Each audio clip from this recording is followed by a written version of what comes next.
Bien, alors si vous double-cliquez sur la couleur, vous allez pouvoir la modifier. Même si l'objet n'est pas sélectionné, ça va marcher. Regardez, là je clique avec la flèche noire à côté de l'objet. Dans InDesign, les couleurs sont globales, d'office, contrairement à Illustrator où il faut demander que les couleurs soient globales. C'est-à-dire quoi, global? Ça veut dire qu'il y a un lien entre la couleur et les objets qui utilisent cette couleur. Donc c'est-à-dire que si cette couleur ici est utilisée à différents endroits, mais c'est pas le cas, mais si elle était utilisée à différents endroits du document et que je la modifie dans le nuancier, ça va modifier partout sur tous les objets qui utilisent cette couleur. Il y a un lien entre la couleur et les objets. Système de couleur globale. Donc, quand je double-clique sur la couleur, là, dans le nuancier, j'ai la possibilité de cocher la case aperçue, c'est pas pour rien, c'est parce que je peux voir directement derrière ce que ça va donner. Et alors, pour modifier l'intensité de gris, j'enfonce la touche majuscule, je la garde enfoncée et je bouge un des trois curseurs, et ça bouge les trois. Ça fonctionne comme ça dans tous les logiciels Adobe pour modifier l'intensité lumineuse d'une couleur, touche majuscule et on bouge. Et là, je vais mettre à peu près à 230 à peu près, et on voit qu'on a du gris clair.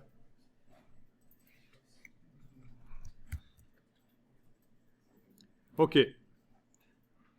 Alors, je redouble-clique sur la couleur pour vous montrer quelque chose. C'est une couleur RVB. Quand on mélange en quantité égale les canaux rouge, vert, bleu, on obtient du gris. L'œil n'arrive pas à déceler une dominante de couleur, sauf si l'écran est mal réglé. Ah. Mais c'est ça le principe. La même quantité de lumière rouge, vert, bleu donne du gris. Et alors vous avez ici le nom quadrichromie. Ça veut dire que dans InDesign, quand on va exporter le PDF, cette couleur sera transformée en CMJN, en 4 quantités d'encre. L'autre option, c'est ton direct, c'est utiliser une encre Pantone, par exemple, ou préparée directement par l'imprimeur en mélangeant des encres CMJN, c'est ce qu'on appelle un Band-Aid, qui va venir en plus du CMJN, vous voyez? Vous voyez parfois les encres Pantone, vous avez des magazines avec le titre en fluo. En plus du CMJN, on a une encre, un ton direct. Voilà. Donc c'est ça, ça pourrait paraître bizarre, on fait une couleur RVB, mais il est indiqué quadrichromie. C'est tout à fait logique.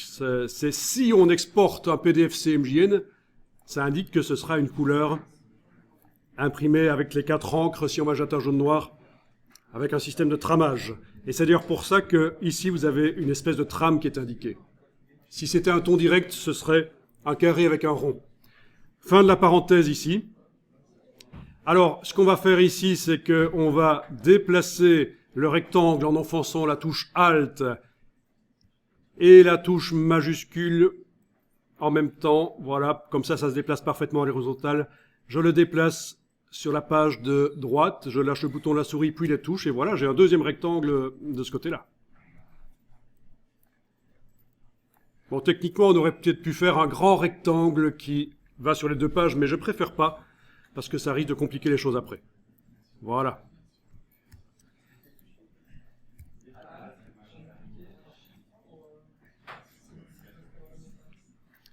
Alors, qu'est-ce que ça nous donne comme résultat? Ben déjà, on va aller voir dans la palette des pages. Menu fenêtre, page. En principe, en ayant mis ça dans le gabarit, le grand parent, je veux dire, toutes les pages devraient avoir ce fond gris. Une bonne manière de le vérifier, je clique à côté de tout, je vais aller modifier la couleur.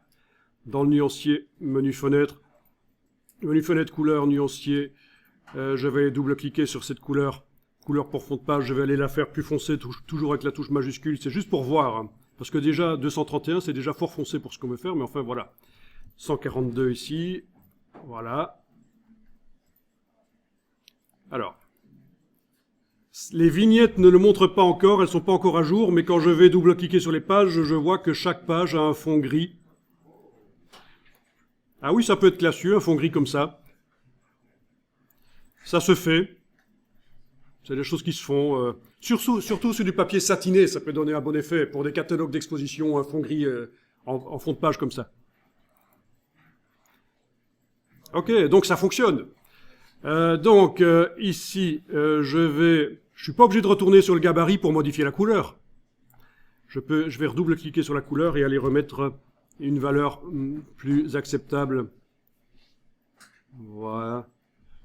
Ok, 237, ça fait du gris très clair. Eh bien, c'est subtil, mais le fait d'avoir mis en fond de page comme ça du gris clair, eh bien, aux endroits où il y a du blanc dans les images, c'est le vrai blanc du papier qui n'est pas sali. C'est le blanc du papier qui n'est pas sali, c'est le vrai blanc du papier. Et là où il n'y a pas d'image, c'est du blanc du papier qui est sali avec un peu d'encre. Donc, résultat, les images ont l'air plus lumineuses.